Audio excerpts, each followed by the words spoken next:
Guys, I'm Billy Mack and welcome back to this garage of mine. So today what I'm gonna do is I'm going to wet sand and buff out all the little dirt nibs in this. Get to the door, do some wet sanding on the door. My rivet gun and the rivets came in so we can get this door put back together. And you guys are gonna watch while I work. So let's go, boys and girls. Okay, so I know I said I wasn't gonna show you guys the boring life of wet sanding and buffing because there's so many videos online, but I'm gonna go over it real quick. On all the parts that I'm doing for this car, I'm putting at least 5 coats of clear. So probably 2.5 coats first, then a light scuff the next day, and then 2.5 more coats of clear. So there's lots of clear built up on these panels. With that said, I'm able to start with a more of aggressive grit sandpaper like this one here, which is 600 grit. Now, should you put a pad? Yeah, I should have an interface pad. And I used to have one. I let someone borrow it, and now I don't have it anymore. So I went to my local parts store today to pick up an interface pad, which is a very common thing that I would use, especially from an auto body shop. And to my surprise, we don't have any. So, no pad. So basically what I'm doing is I'm going kind of in a random motion. I'm not pushing hard, and I'm just taking off the top nibs. Because like I said, there was dust in this panel. I didn't really clean up a whole lot afterwards. I got some tires from the Stinger, the snow blowers here. The garage is just really a mess. But I wanted to get this sprayed, and I knew I was gonna wet sand and buff it anyway. So I figured that I would do it, or I would spray this without worrying too much about cleaning everything up. Now, once I get this installed on the car, and I get the parts for the other door, the first door that I sprayed, once I get those parts installed in the door and that door wet sanded, then what I'll be able to do is start cleaning up the rest of the stuff that's over here behind you guys, like the fenders and the bumper.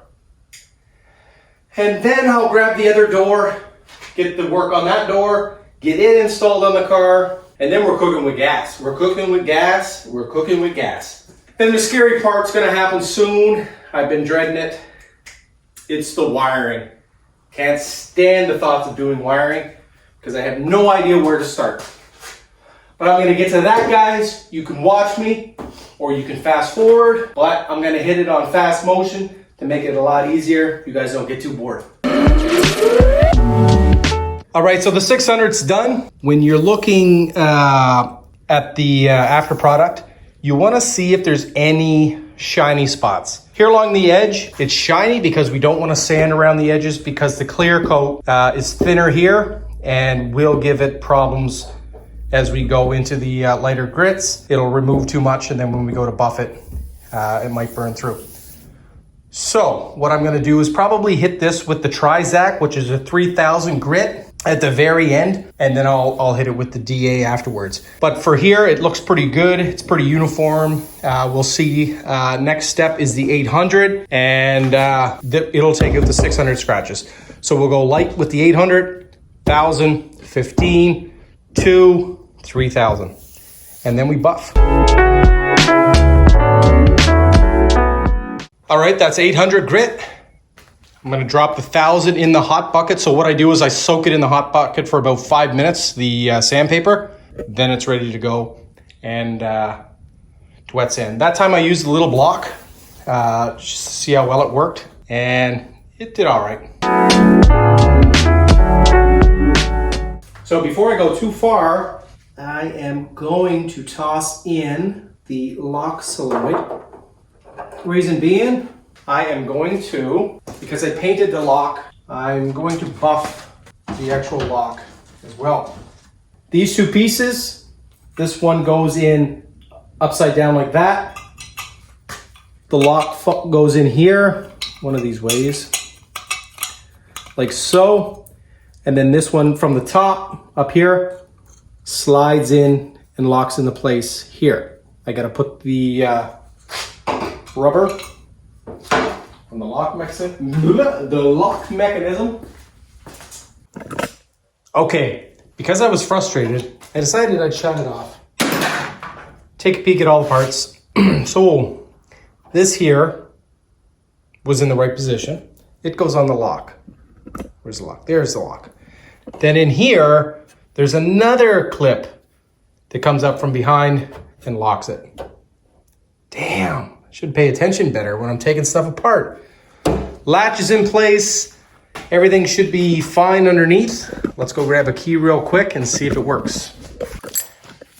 All right. And theoretically, when I turn the key,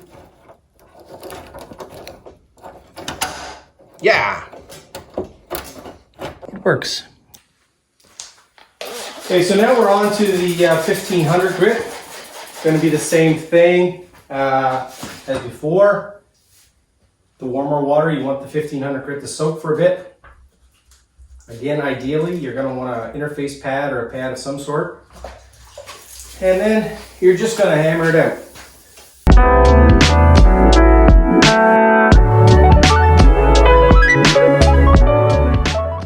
Okay, 1200's done. Here's a spot that's dry. As you can see, it's all uniform. Looks pretty good. Now I'm going to hit it with the 2000 grit. I'm going to get a little bit closer to the edges, and I'm going to hit this lip here, and then we'll hit it with the Trizac at the very end.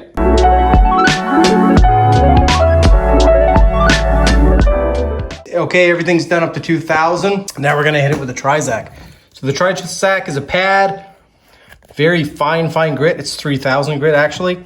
That's going to go on the orbital, and then we're going to hit this. And that's the final step of the actual sanding process. And I'm gonna get to that right now.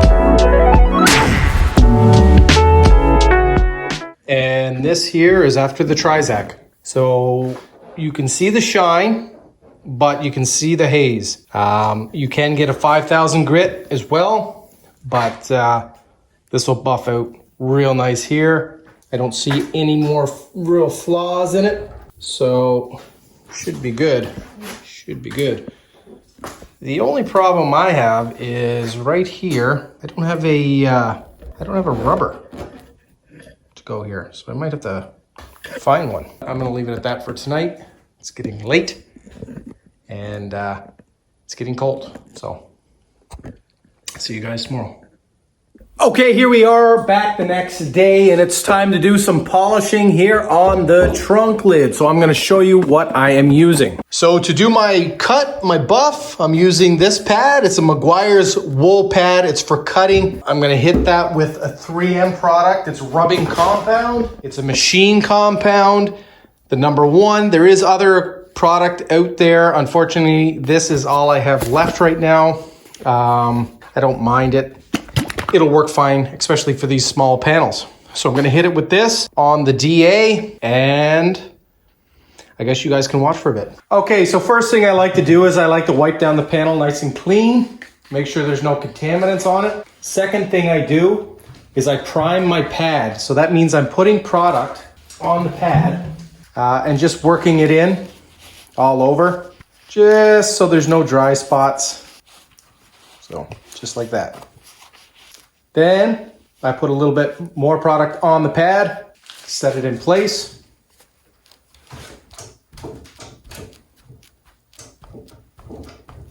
And turn on.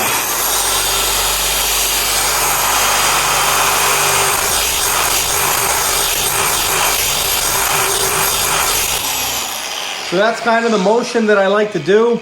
As you can see, it's already starting to work, but I will have to put some more on and cut it down quite a bit more. But that's gonna take a little bit, so I'm gonna put you guys on fast motion. So that's just after the compounding. Problem is there's a couple of sand scratches still in here that the compound should pick up. You guys can't really notice it, and it's not. So what I'm gonna do is I'm gonna go get my actual orbital, put a wool pad on it, and then smash it with that. That'll do a heavier cut than the DA, and I'll just use the DA for polishing. Okay, guys and girls, I am back. Got my pad. I had to go get a new pad. My old pad wasn't very nice because I don't usually use the wool pads anymore. So I'm gonna go hit it with this real quick. When you are using the orbital like this here multi-speed polisher, you cannot stop moving. You have to continuously move or you will burn through the paint. So I'm gonna get to it. And this is loud, so I'm gonna put you guys on fast motion.